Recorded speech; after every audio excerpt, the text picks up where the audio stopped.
inclusive nas quintas-feiras a gente faz isso com muita frequência no Papo de Quinta, de trazer essas reflexões, debates e compartilhar opiniões. Vê só, recentemente uma médica socorrista lá do Havaí postou fotos usando biquíni enquanto socorria um banhista que foi atropelado por um barco. Uma das fotos é essa daí, ó, bem triste, né? Inclusive, solta aí, Raminha, porque ela não estava de plantão, mas aí ela fez o procedimento de urgência.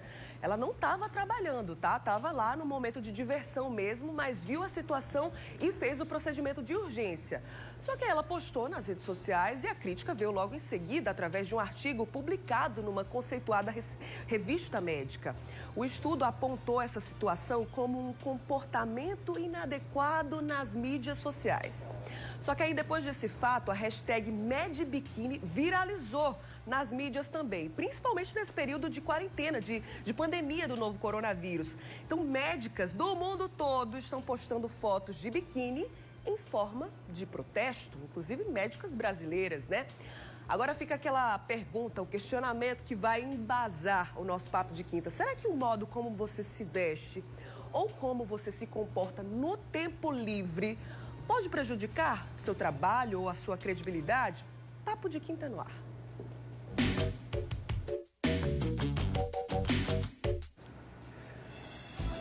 Hoje eu tenho reforço em dose dupla por aqui, né? Primeiro, bem-vindos. Deixa eu apresentar nossas convidadas para vocês. Aqui no estúdio eu recebo a psicóloga Marília Nascimento e a consultora de imagem Valéria Didier. Bem-vindas.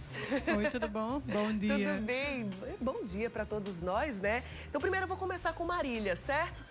Primeiro, Marília, eu acho que atualmente as mídias digitais, né, as redes sociais são muito presentes no nosso cotidiano, a gente não pode abrir mão disso. Mas eu acredito que gera um conflito interno, né? Será que são duas pessoas, a pessoa profissional e a pessoa vida privada, particular, né? Como manter esse equilíbrio entre essa vida profissional e a vida pessoal? É realmente um desafio, porque nós somos uma pessoa só. E acabamos tendo o nosso contexto profissional, que, claro, vai repercutir muito, né? Ocupa muita parte do nosso dia, mas também temos o contexto pessoal, onde temos a possibilidade de fazer escolhas, né? De termos o nosso lazer e de nos vestirmos de acordo com cada ocasião. Sim. Mas, diante desse movimento, eu acredito que tem um caráter representativo, né? Sim. Ele vem falar muito mais do que sobre a vestimenta, mas sobre os padrões cobrados às mulheres, principalmente, que acabam se estendendo ao contexto do trabalho. E as médicas queriam passar uma mensagem, emitir, né, que a questão da competência não necessariamente está ligada à questão da vestimenta, mas nesse caso foi associada como uma questão inadequada, né? Nós temos a nossa vida privada e nela nós temos o direito de nos comportarmos da forma como a gente bem entender.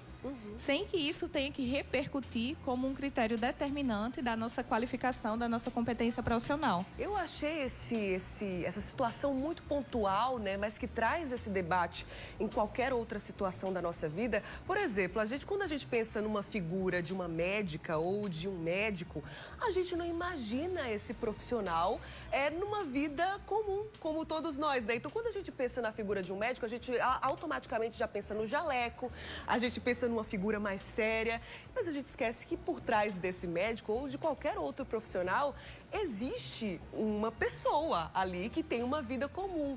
E aí, Marília, eu queria saber, né? Já que a gente vive nesse conflito, como não... A gente sabe que no meio de trabalho a gente precisa assumir uma postura profissional, né? Mas também, qual é o limite aí pra gente não assumir um personagem, né, no nosso ambiente de trabalho, da gente conseguir ser autêntico, de continuar com a nossa identidade, mas ao mesmo tempo ali também assumindo essa postura, como não virar um personagem nessa circunstância?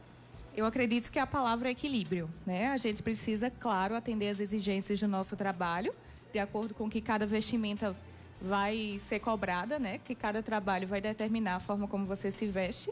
Mas eu acredito que isso precisa traduzir a sua essência, senão você não vai estar vendendo a verdade. Né? Você vai estar expressando ali no contexto de trabalho algo que não representa você. E é muito difícil, é muito prejudicial em diversos aspectos, porque você acaba negligenciando muito do seu eu, da sua essência em função do seu trabalho. Eu acredito sim que existem padrões a serem seguidos, né? Cada trabalho, cada função vai determinar de que forma você vai precisar se vestir, minimamente, mas que isso precisa ser aliado, né? Precisa conciliar também com o seu gosto, com suas preferências e principalmente com aquilo que te representa. né? É um desafio muito grande que a gente consiga conciliar isso, porque muitas vezes o nosso trabalho exige uma formalidade que a gente não sustenta na nossa vida pessoal. E a gente não tem que se cobrar dessa maneira. Eu acredito que a palavra cobrança é sempre prejudicial. A gente tem que aprender a dosar e encontrar, claro, um equilíbrio que favoreça com que a gente consiga emitir através da nossa roupa também uma mensagem que represente, sobretudo, a nossa verdade. Perfeito. Falando em roupa, né? Então passo aqui para a Valéria, que é consultora de imagem. Então a gente está falando, né, Valéria, de comportamento no tempo livre. São situações extra, fora do trabalho, né? Fora do ambiente de trabalho. Como trazer também esse equilíbrio com relação às peças de roupa, ao vestuário de uma forma geral, levando em consideração que a nossa profissão faz parte de quem a gente é, né? Isso mesmo, Bruna. A gente não fica desassociada de quem a gente é, porque a gente é um profissional e a gente tem um momento privado. Não. A nossa imagem, ela permanece. Né? O caso da médica, ela atendeu de biquíni, ela tinha esse dever ético de atender, né? De biquíni, de qualquer roupa, enfim. Mas ali ela estava representando o papel dela enquanto médica. Da mesma forma acontece com todo tipo de profissional. Não é porque a gente vai para a vida privada que a gente simplesmente vai esquecer o nosso lado pessoal. Isso eu digo muito para os meus clientes. Preste atenção, porque a sua imagem passa mensagem 24 horas por dia, do supermercado até o consultório.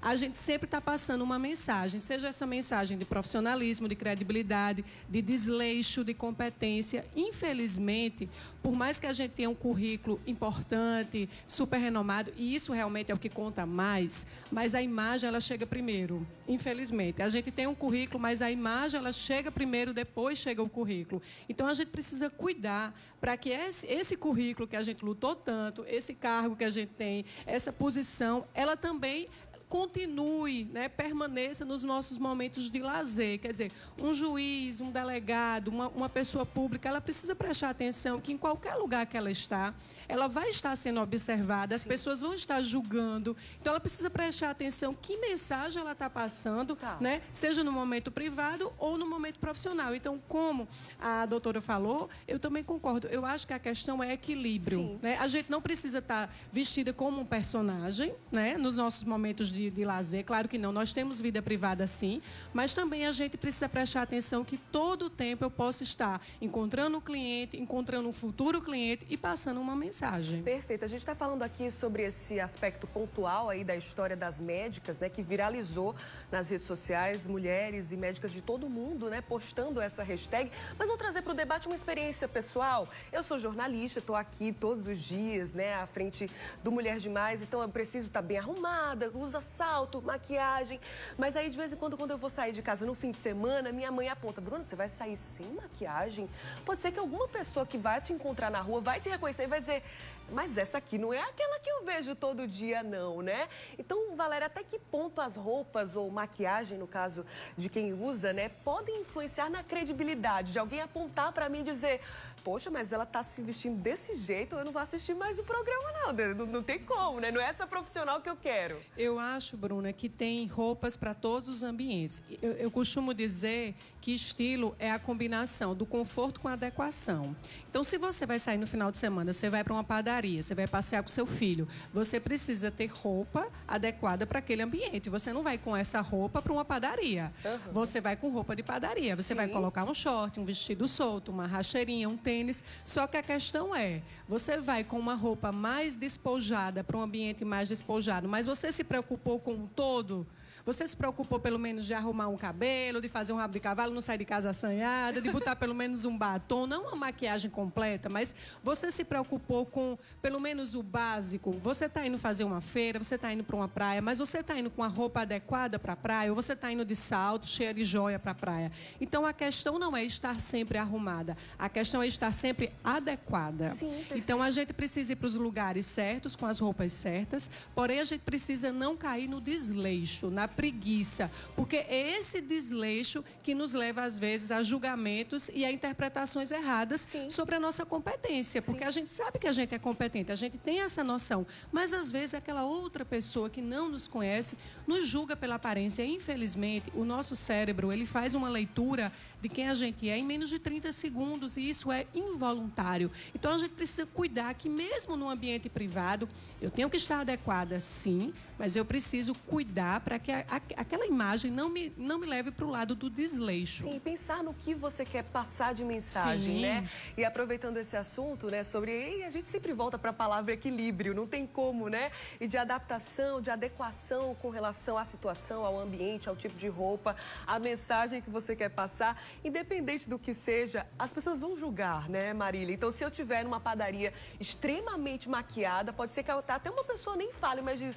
Mas como assim essa pessoa nem sabe se, por exemplo, veio de um evento, estava num trabalho, toda maquiada desse jeito e ao contrário também, né? Se você está de menos, também abre espaço para julgamento. É o equilíbrio, tem que achar o equilíbrio, né, Marília?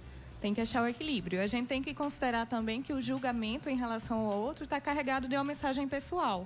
Então, muitas vezes as pessoas cobram que estejamos de determinada forma porque estão tentando suprir também uma carência, né? Uma questão que elas não trabalharam e acabam depositando essa expectativa no outro.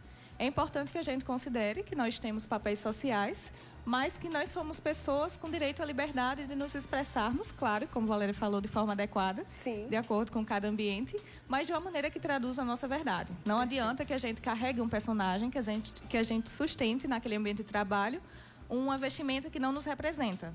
Perfeito. Porque isso vai representar algo sobre você que você precisa trabalhar, sim. Então, isso precisa conciliar, claro, os padrões que são exigidos em cada contexto, mas você precisa se enxergar ali, você precisa se reconhecer. Senão, você vai ter que considerar outros aspectos, como a necessidade de aprovação. Porque muitas vezes a gente não se veste de acordo com o que nos faz bem, com o que representa a nossa imagem, mas de acordo com o que a gente quer passar para o outro. E muitas vezes isso não coincide com o nosso eu, com a nossa essência. Isso é uma necessidade de aprovação que vem, claro, de um contexto social e de uma cobrança muito destinada principalmente às mulheres. Perfeito. Meninas, muito obrigada, viu, pelo debate Obrigada necessário e tem que ser uma constância mesmo, viu? Obrigada mais uma vez. E, ó, aproveitando aqui que a gente está falando sobre esse assunto, a médica ginecologista Andréa Larisa, que inclusive sempre participa aqui do Mulher Demais, no Papo de Quinta, ela deu a opinião dela sobre esse assunto e compartilhou a experiência pessoal dela com a gente. Vamos ver. O que eu visto, a minha roupa, não diz jamais sobre a minha capacidade profissional, tá?